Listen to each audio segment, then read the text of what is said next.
El contenido de la presentación va a consistir en una síntesis de la evolución geológica. Vamos a ver cuáles son los arcos magmáticos y su relación con las épocas de mineralización, la evolución tectónica, magmática y metalogénesis, cuáles son los modelos geológicos principales de las franjas metalogenéticas, y vamos a ver también cuál ha sido la producción metálica y cuánto de reservas y recursos aún llevan. Y al final hacer algunas pequeñas conclusiones.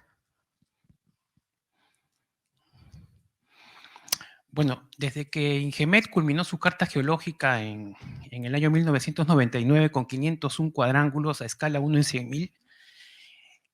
100.000, quedaron muchas zonas como complejos, que denominó, que se le atribuían una edad más antigua, ¿no?, que era el precámbrico, ¿no? Sin embargo, a la luz de los nuevos conocimientos en las ciencias, en geología, se fueron aclarando estos complejos, y bueno, gracias a dataciones que se hicieron en circones, desde el 2007, el 2008, resulta que estos complejos en realidad tenían una edad que no era tan vieja, ¿no? Eran desde el Carbonífero hasta el Triásico, ¿no? Y estas rocas estaban ubicadas en el centro del Perú, ¿no? Y la parte norte, ¿no? Por lo tanto, los complejos pasaron a tener una edad que era del Paleozoico, básicamente, ¿no? Asimismo, se conocía dentro de estos complejos, ¿no?, que ya sabemos que son rocas ahora del Paleozoico, mineralización que también la consideramos que era la más antigua, por ejemplo, en el centro del Perú, en San Luis y San José, que era mineralización de níquel principalmente, relacionada con depósitos magmáticos, así como el Tapo, donde se explotó por mucho tiempo cromita. Sin embargo, no teníamos un dato duro que nos diga cuán antiguo es, hasta que se logró hacer una datación y nos dio que era una edad del Neoproterozoico, ¿no? Confirmando así que teníamos uno de los depósitos más antiguos, pero ahora con un dato numérico, ¿no? Esta edad que fue en Samario Neodimio, en cromita y un gabbro que nos dio una edad de 680 aproximadamente millones de años con el doctor Tassinari. La cromita y gabbro que formaba parte de la roca hospedante, esta edad nos representa que fueron formados a partir de la misma fuente magmática, ¿no? Los posts de cromitita tienen un origen magmático, y la química de estas rocas nos da un ambiente de dorsal oceánica o arco insular, ¿no? Por lo tanto, su magmatismo era un magmatismo toleítico y dentro de un ambiente de régimen en extensión. Esta más o menos vendría a ser la representación de cuál es el origen de la roca hospedante y el origen de la cromitita en Tapo, que confirma la edad de mineralización más antigua que tenemos en los Andes, en el Perú, ¿no? Esa mineralización proviene de un manto empobrecido y es coetánea con la cristalización de la roca hospedante, en este caso el gabbro, ¿no? Si nosotros seguimos revisando las edades que se fueron publicando en adelante, vamos a ver que, por ejemplo, el doctor Ramos, por ejemplo, publican edades en el Ordovícico que van entre 490 y 475, que están alineadas en la cordillera oriental y representan un arco magmático, ¿no?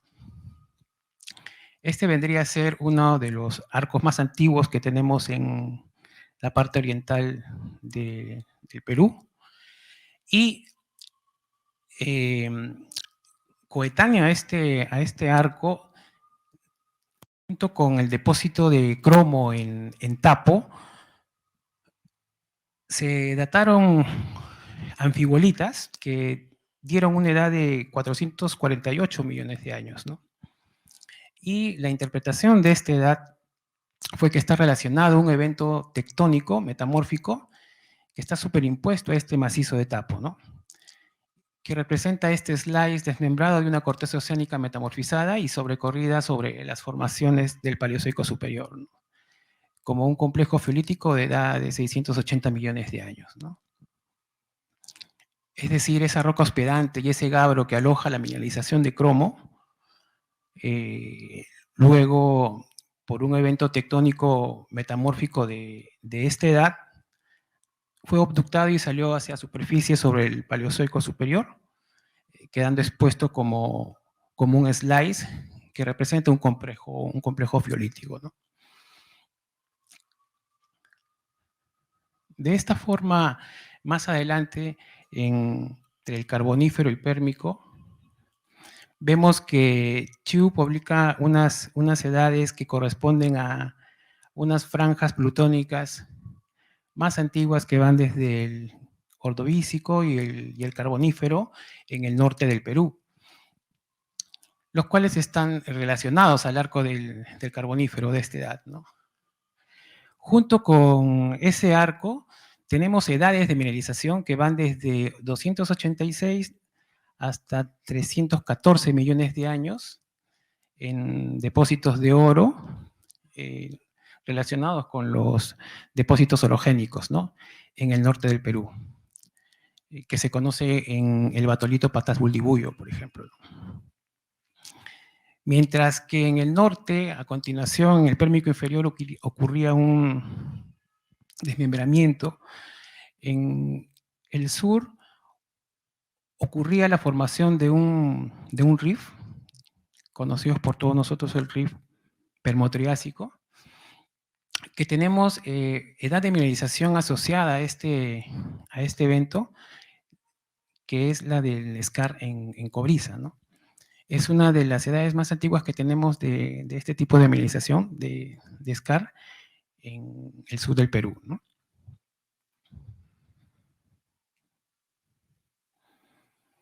Ya en el Triásico superior tenemos que cambia esta función geológica hacia la formación de una cuenca del Triásico superior al Jurásico inferior, que da origen a la cuenca Pucará, ¿no? Formada principalmente por calizas y dolomitas, que es la principal roca hospedante de la mineralización de depósitos MBT. Si bien es cierto, estas rocas antiguas del Paleozoico alojan estos depósitos polimetálicos, no necesariamente son de la misma edad, ¿no? Bueno, por comunicación personal conocemos que las edades son mucho más jóvenes, ¿no? Y son andinas, ¿no? Entonces, las rocas son paleozoicas, pero las edades son andinas. Ya conoceremos más adelante el dato duro, que nos va a ayudar a comprender mejor el origen de la mineralización. Por lo tanto, si queremos hacer un resumen de la evolución geológica en el Perú, podemos decir que a partir de los 680 millones de años ocurre la formación de una dorsal oceánica o arco insular que da origen a la mineralización más antigua que tenemos en el Perú de cromo, ¿no? Sin embargo, ¿no será también que en otra zona puede haber el inicio de una subducción? Nos hacemos esa pregunta. No se ha reconocido y no tenemos evidencia aún. Tenemos que investigar qué ha pasado en estas edades, en este rango de edades hasta el Ordovícico, donde sí tenemos datos de un arco de esta edad, ¿no? A partir de ahí tenemos que el margen se empieza a estirar, ¿no? Se empieza a estirar y también tenemos en edades de mineralización, indicios de mineralización en esta época, ¿no? Durante el Carbonífero tenemos la formación de estos depósitos de oro orogénico, y tenemos una corteza que se está engrosando, ¿no? En esta época del Paleozoico, y un colapso extensional del orógeno, ¿no? Asimismo, durante esos 300 millones de años, tenemos la formación del Rift permotriásico, ¿no? Vamos a ver más adelante, en una escala más ampliada, lo que sucede en el Mesozoico. Entonces, a partir del Jurásico Medio y Cretácico Inferior, ya tenemos más datos que nos ilustran mejor la evolución geológica del Perú, ¿no? Todos estos datos, estas edades que tenemos registros, vemos que se alinean en el sur del Perú, ¿no? Y están relacionados con arcos magmáticos, ¿no? Que a su vez están relacionados con edades de mineralización de depósitos conocidos, pero que no tienen tanta importancia como vamos a ver los que se van a formar más adelante, ¿no? Sin embargo, ya tenemos indicios de mineralización de cobre en pórfidos e íos, como lo vimos en el norte de Chile, y nos ilustró el doctor Podosi detalladamente. Durante esta época tenemos la formación del depósito de Marcona, que sí es uno de los depósitos más importantes de esta edad. Sin embargo, no vemos lo propio en depósitos de cobre, ¿no? Salvo el caso de Tía María, pero bueno, vamos a ver cómo se comporta más adelante, ¿no? En el Cretácico inferior tenemos edades de roca y de mineralización en la costa, y está caracterizada este periodo, ¿no? Este arco, por la formación de depósitos IOCG, ¿no? En el sur del Perú, principalmente de cobre y de hierro. Mientras que en el norte tenemos la formación del depósito Tambo Grande, ¿no? Que es un sulfuro vulcanogénico de este mismo periodo, ¿no? Tenemos algún pórfido pequeño que es el mineral en el sur del Perú también.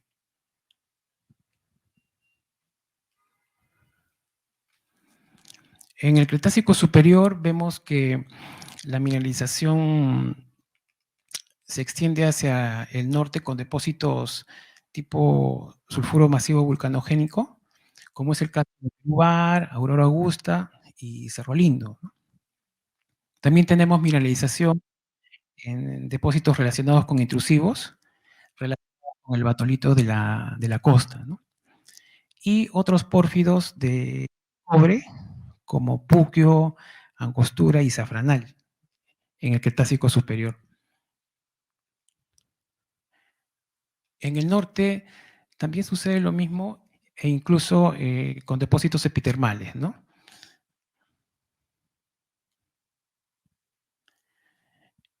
El Paleoceno es un periodo muy importante de mineralización en el sur de Perú, ya que en esta época da origen a los grandes pórfidos de cobre que se desarrollan en el sur del Perú, ¿no? Como es Cerro Verde, Cuajone, Toquepala y Quellaveco, ¿no? Todos agrupados en un conjunto, en un clúster, ¿no? Y vemos que en esta época, durante el Eoceno y Oligoceno, bueno, el arco se va moviendo hacia la parte occidental, y tenemos edad, una mayor edad de mineralización, o una época un poco más prolífica, por llamarlo así, ¿no? Ya que tenemos el desarrollo de depósitos tipo pórfido y scar en lo que es hoy día el Batolito Andahuaylas Yauli, como las Bambas, los Chancas, Tintaya, Constancia, Trapiche, Akira, Antapacay, por ejemplo. Y también en esta época aparece la mineralización polimetálica en el centro del Perú, ¿no? Como es el Porvenir y Rondoní. Y un epitermal, Quicay. En el Oligoceno, sobre todo entre 30 y 24 millones de años, es una época importante de mineralización, ya que es el origen de la mineralización del único depósito de estaño que tenemos en el sur del Perú, ¿no? Que es San Rafael. Así como en el centro, el origen de esta mineralización de plata en Uchuchacua y depósitos polimetálicos como Atacocha, ¿no?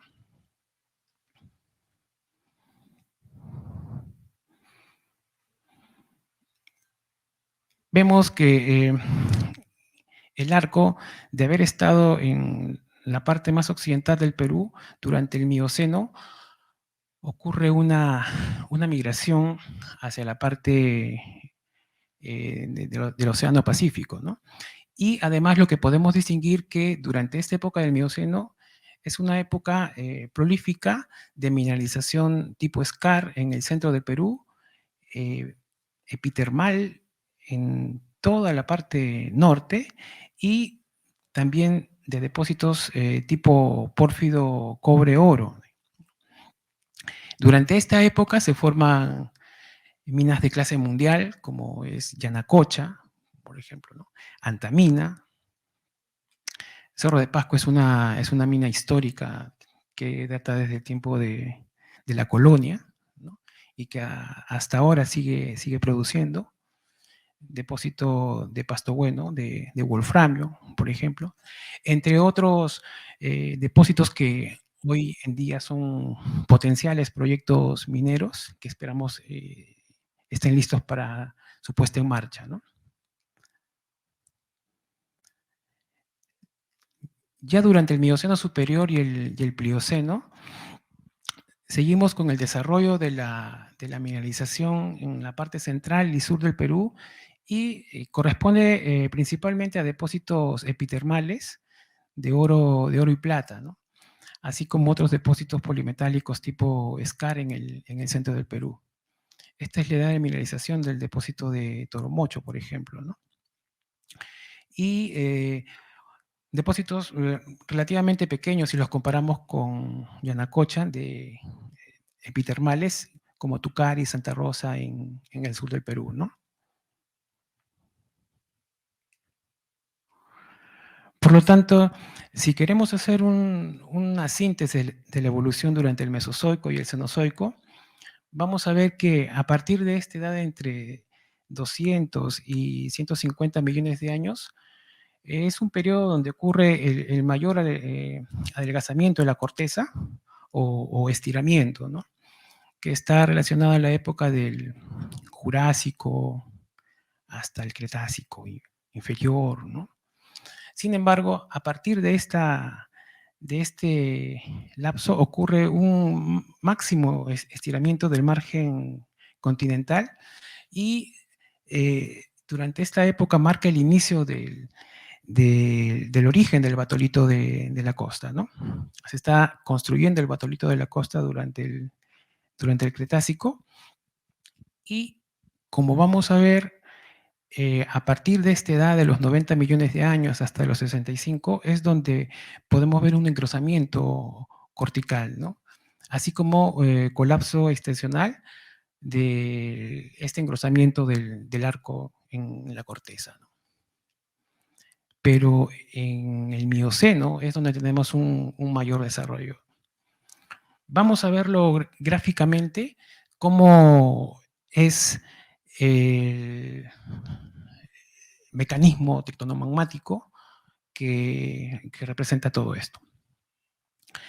Sin embargo, todos los arcos que hemos visto desde el Jurásico hasta el Mioceno, Plioceno, están representados con estas líneas y Si nosotros superponemos todos los sistemas de fallas principales, pues vamos a ver que su relación con el emplazamiento y la formación de la mineralización, ¿no? Muchas de estas fallas son principales guías para la exploración, como el sistema de fallas Incapuccio, por ejemplo, en el sur del Perú, o el sistema de fallas de Abancay, Condoroma, Caylloma, en todo lo que es el batolito Andahuaylas, Yauli, en el sur del Perú, por ejemplo, ¿no?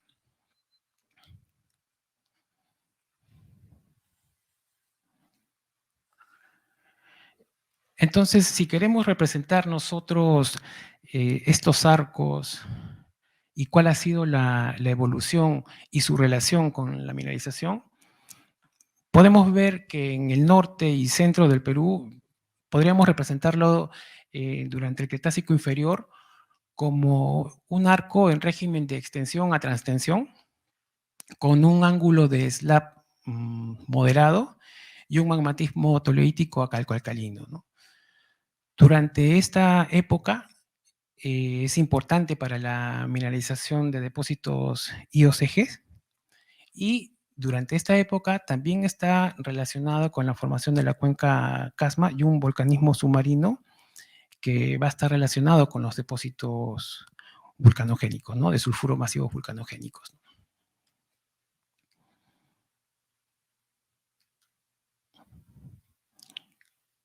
Ya durante el Cretácico superior ocurre un cambio en el marco tectónico a uno neutral y el ángulo del slab disminuye y el magmatismo es más calcoalcalino. Hay una migración del arco y ocurre una formación de depósitos tipo pórfido a depósitos mesotermales y la formación de los depósitos BMS, ¿no? Durante esta época, relacionados a la cuenca Cretácica Paleocena o la cuenca Casma. Durante el Eoceno y Plioceno ya el arco entra en un régimen de compresión, el ángulo del slab es menor y el magmatismo es de calcoalcalino a alcalino. Hay una migración del arco e incluso inversión tectónica, donde es importante la mineralización de depósitos epitermales, ¿no? Y también de escar y pórfido, pero hacia una zona más oriental, ¿no?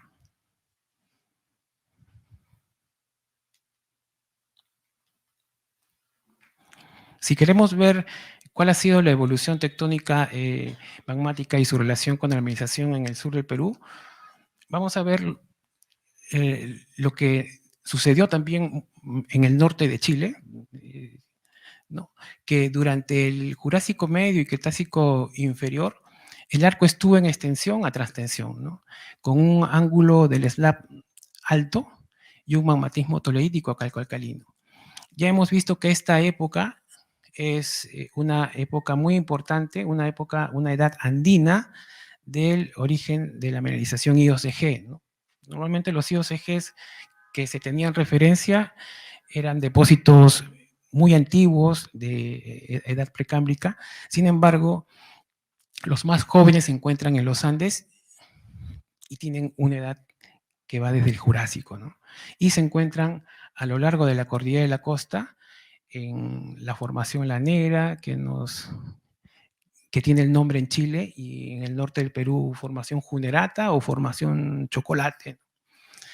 Y durante esta época vemos que también hay una cuenca de Trasarco en extensión, conocida como la cuenca Atacama,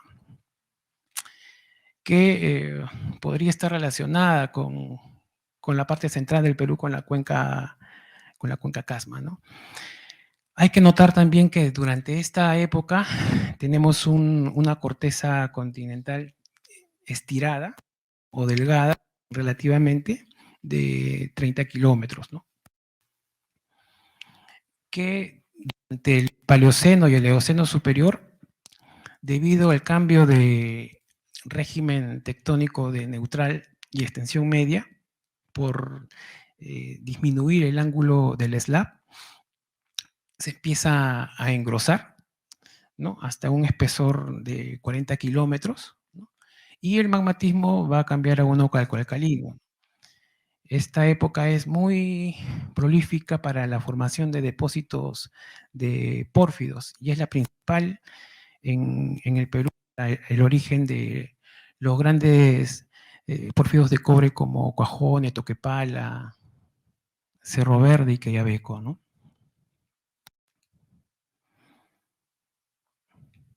Durante el Oligoceno y el Plioceno inferior, el arco ha migrado hacia la parte oriental, pero luego ocurre un retroceso hacia la parte occidental y durante este periodo tenemos una corteza muy espesa, ¿no? Mayor a 40 kilómetros de espesor, un ángulo de slab menor y luego creciente, y el magmatismo va a cambiar de calcoalcalino a alcalino.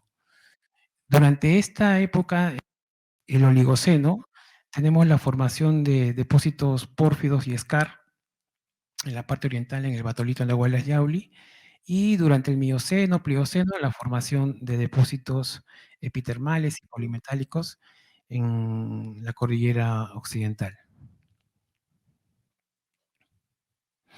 Por lo tanto, si queremos ver espacialmente una relación espacio-tiempo entre los tipos de depósito o la mineralización con los intrusivos o arcos magmáticos, vamos a ver que en el sur del Perú la mineralización ha ido migrando desde la costa hacia la parte occidental y oriental, ¿no?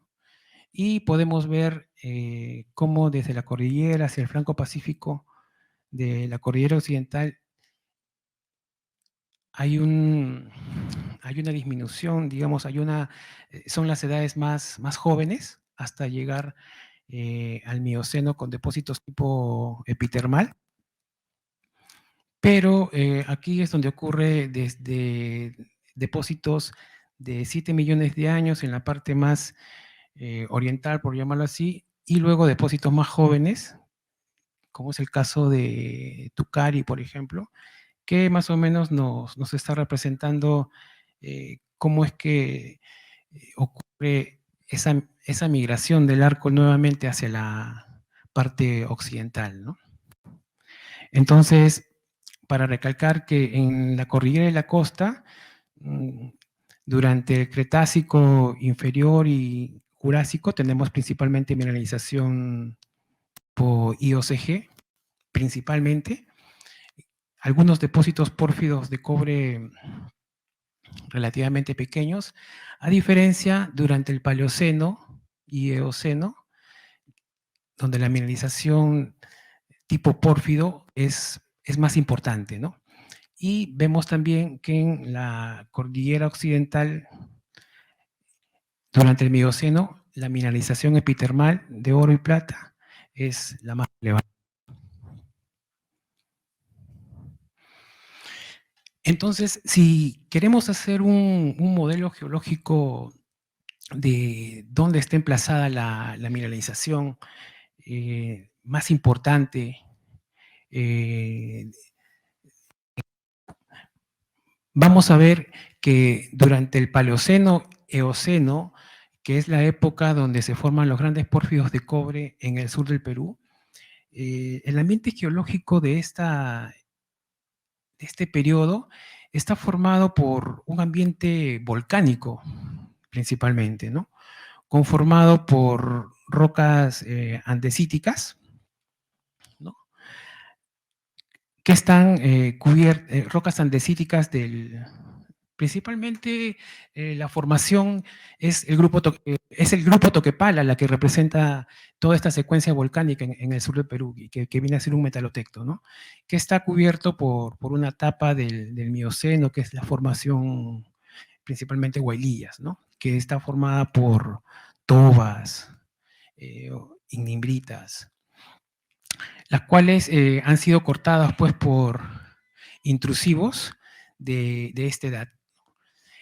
Es lo que caracteriza la franja del Paleoceno-Eoceno en el sur del Perú, un ambiente volcánico del Paleoceno, formado por andesitas, y depósitos de alto tonelaje, como van a ver, ¿no? Más de 3.000 millones de toneladas, en el caso de Toquepala, Cuajón de más de 2.300 millones de toneladas, que hacen que sean, bueno, los más grandes que tenemos, a diferencia de Chile, que tiene unos monstruos, ¿no?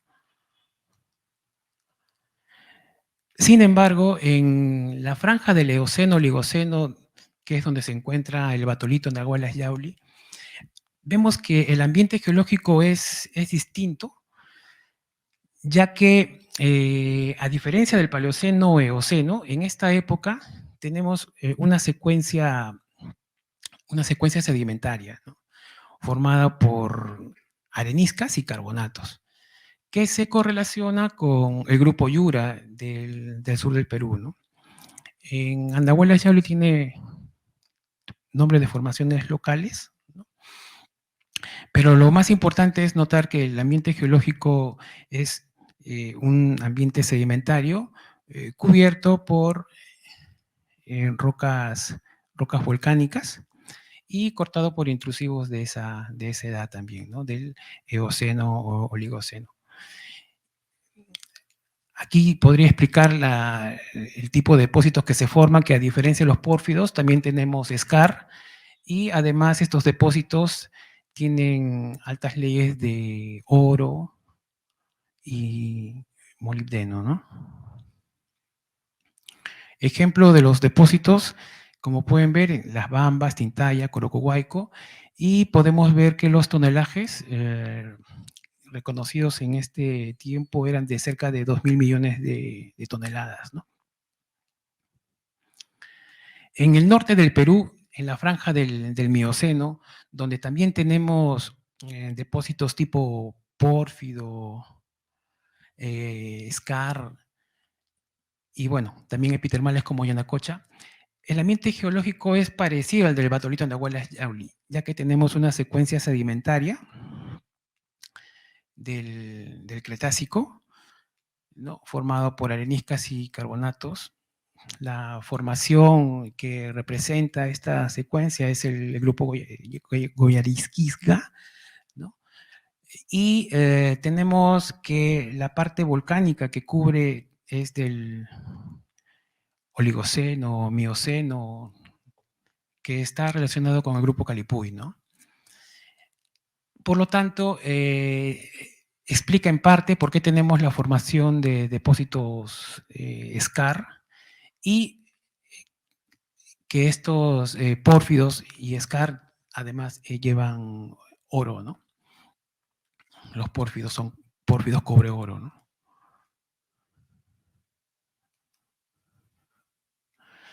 Entonces, este cuadro resume los principales rasgos que podemos encontrar en estas franjas, en este ambiente geológico de estas franjas que hemos visto anteriormente, ¿no? Donde podemos destacar que en el Paleoceno, en el ambiente geológico de esta franja, tenemos los tonelajes como en el Mioceno, ¿no? A diferencia que en el Eoceno y el Oligoceno están las leyes más altas de cobre, ¿no? Y de molibdeno. Podrán tener relativamente menor tonelaje, pero son más ricos. Además, el ambiente geológico del Mioceno eh, tiene los depósitos que se forman en este ambiente tienen mayores leyes de oro y de plata, ¿no? Sin embargo, los del Paleoceno son los que tienen una zona más enriquecida, ¿no? Y presentan zonas de óxidos y de enriquecimiento supergénico que no se ve en las franjas del Eoceno, Oligoceno y del Mioceno, ¿no? O está limitada, ¿no? Además, en el Paleoceno las cajas están mineralizadas, ¿no? Y así como los pórfidos, ¿no? Intraminerales que están cargados de mineralización. En el Eoceno y el Oligoceno la mineralización es más compleja, ¿no? Porque tenemos pórfidos y tenemos okay. Mientras que en el Mioceno, en la franja del norte del Perú, Vemos que la mineralización también ocurre en los intrusivos y la mineralización de oro y plata es importante. Bueno, todos estos arcos que hemos visto, estas edades de mineralización, las podemos resumir en un mapa de franjas metalogenéticas que representan tipos de depósitos y edades de mineralización, ¿no? De las cuales tenemos a la fecha activas 96 operaciones principales, de las cuales 42 son superficiales y 54 subterráneas. Desde el 2010 que publicamos, hicimos un ensayo de cuál había sido la producción total de oro, plata y cobre en el Perú a partir de registros que se tenían. Más o menos en esa época se reportó que teníamos en total que se había producido en el Perú cerca de 91 millones de onzas de oro y 5.000 millones de onzas de plata, ¿no? Cobre 23 millones de toneladas. Pero cuando se quería ver de dónde venía la mineralización y de qué edad era, pues vimos que la principal edad de donde venía esa producción era del Mioceno, ¿no? Tanto para el oro, la plata, plomo, zinc, principalmente. Mientras que la edad de donde venía esa mineralización, esa producción de cobre, era principalmente del Paleoceno, Eoceno, y en menor cantidad del Eoceno, Oligoceno y el Mioceno.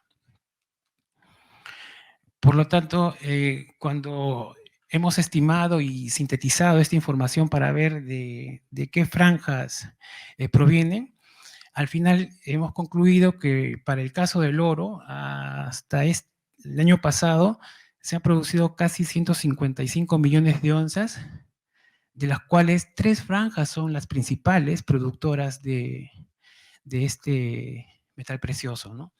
De las cuales el Mioceno, que es la franja que tiene mayor extensión y se extiende a lo largo de la cordillera occidental, es la que ha producido o es la más prolífica, ¿no? Cerca de 100 millones de onzas, ¿no? Si queremos ver de dónde viene la plata en el Perú, lo podemos resumir en 3 franjas. Ya hemos producido cerca de 6.700 millones de onzas, y estas son las 3 franjas importantes de plata. Sobre todo la del Mioceno, donde están los depósitos Skarn, Pórfido, que es esta de acá, ¿no?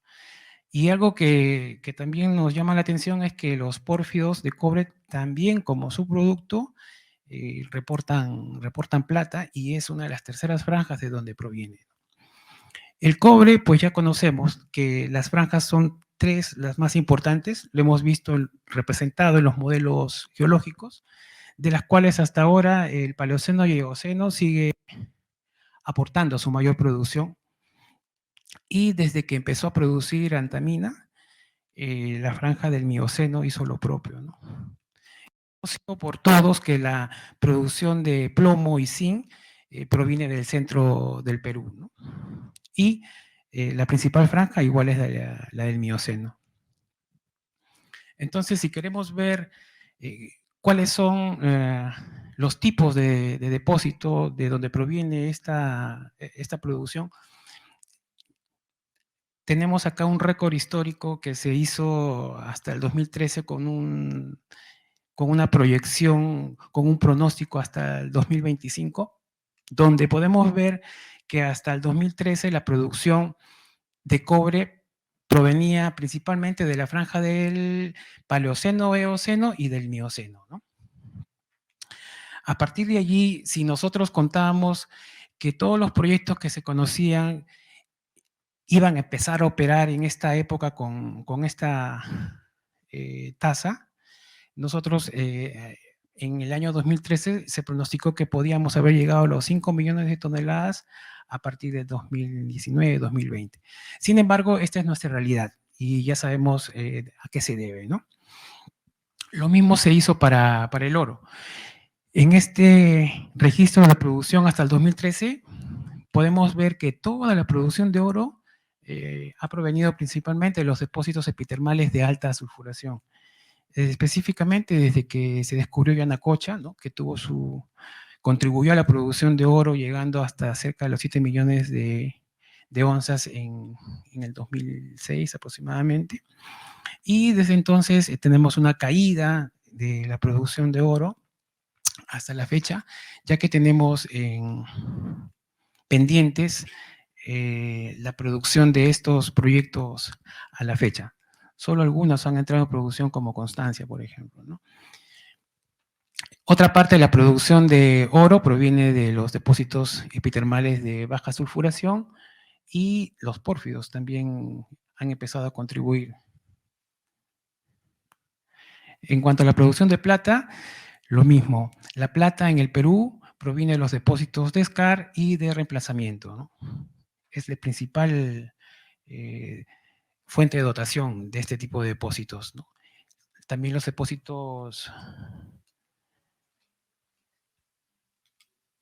epitermales de baja sulfuración y de intermedia sulfuración. El zinc proviene de los skarn, depósitos polimetálicos, y los epitermales y de reemplazamiento, que representa los depósitos que se encuentran en el centro del Perú, ¿no? Son depósitos complejos.